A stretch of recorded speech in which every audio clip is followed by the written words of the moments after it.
Strengthening Disability Advocacy Conference in Melbourne at the moment, which is run by Daru, and I have two special guests here now coming up in a panel discussion later today. Would you be so kind as to introduce yourselves?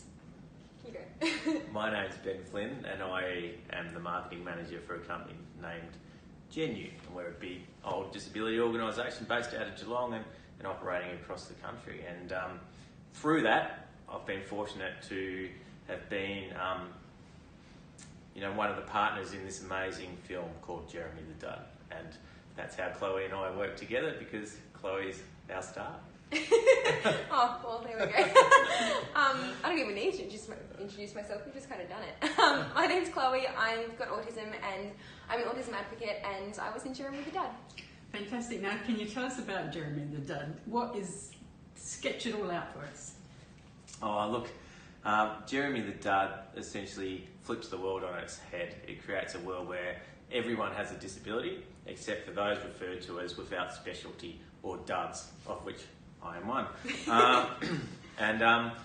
And we released it mid last year, and it's been an incredible journey since that point. It's really resonated with people. The fact that we touched on so many sensitivities, and the fact that we advocated so strongly for people with disability, but we had a lot of fun. Like that was the thing. It was the authenticity of having everyone in the film actually having a disability, including so many of our clients from Genu who were extras throughout the film and on set, and you could just tell in the film how much fun we were having making it. It had such a good atmosphere in it, yeah. And I think that's what resonated with people, the fact that we had a message, but we were authentic, and we had a lot of fun doing it. Yeah, definitely. Yeah. Chloe, can you talk about your experience of being in it, and also what you wanted to come across? Yeah, totally. So, I've been in the industry for a long time now. I've done commercials and films and musical theatre and stuff before, but it's obviously never been anything to do with disabilities. And 9 times out of 10, I've been the only one with a disability, because it wasn't surrounded by that. So it wasn't, they weren't specifically casting actors like that.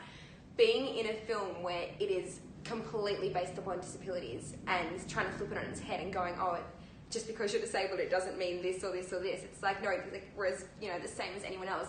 It was so cool to be part of something like that, and we instantly became friends with everyone, became so close with everyone, because we've all been through the same things, and the cast was just amazing, and the crew was all so incredible. It was really, really cool being part of an environment where you're not ostracized because of who you are, and you're not treated differently because of who you are, but you're still, I don't know, it's really cool. It's a really good thing. I don't want to take away the best lines, but what were some of the things you wanted to get across about duds, but also about that everyday experience that you get as a person with disability? We were lucky, because we had a committee of people with disability helping us through this as well as all of the actors and so on. So we had some really good conversations and insights that came out of that I would have never really realised. And that's things such as people hate being spoken for. People hate being treated like a child, and for those who have seen the film, the taxi driver scene where he suddenly realised that he had a dud in the car and started speaking to him, was part of that, and also it was no accident that the film was loosely based around someone with a disability trying to get into work, and the challenges around that as well. And what do you mean there was no accident about that? That was what was raised as a really big issue. That's a really big issue for us as an organisation. We've got a lot of disability employment service offices across the country, and we see those. Well, we fight to break down those barriers every day, and we see getting someone a job, no matter who that person is, as the greatest pathway to self-esteem and confidence and growth that you can have, and so that was kind of the idea behind Jeremy the Dud. Fantastic. Now, how do people get to see Jeremy the Dud? YouTube. So, if you go onto YouTube and type in Jeremy the Dud, you'll find it. It's pretty good. Okay. Now, the two of you are on this panel coming up, and it's about selling the unsellable, marketing disability. What are the main points that you want to get across? And the whole thing of the panel, I think, is to try and work out what you actually have to do to address these sorts of attitudes and behaviours in the community. What are the main points you want to get across?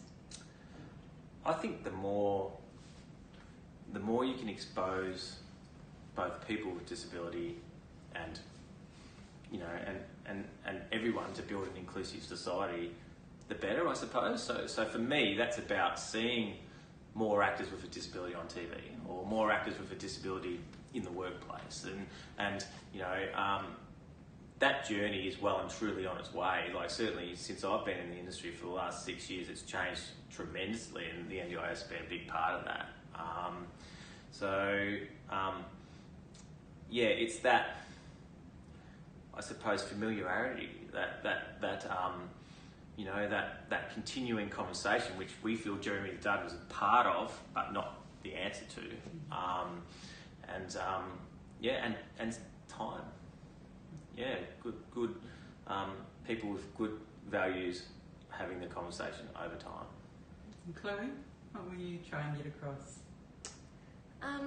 Yeah, I guess that just because you have a disability doesn't mean that, you know, we're incompetent. It doesn't mean that we can't do things. We're just as able and just as capable as everyone else.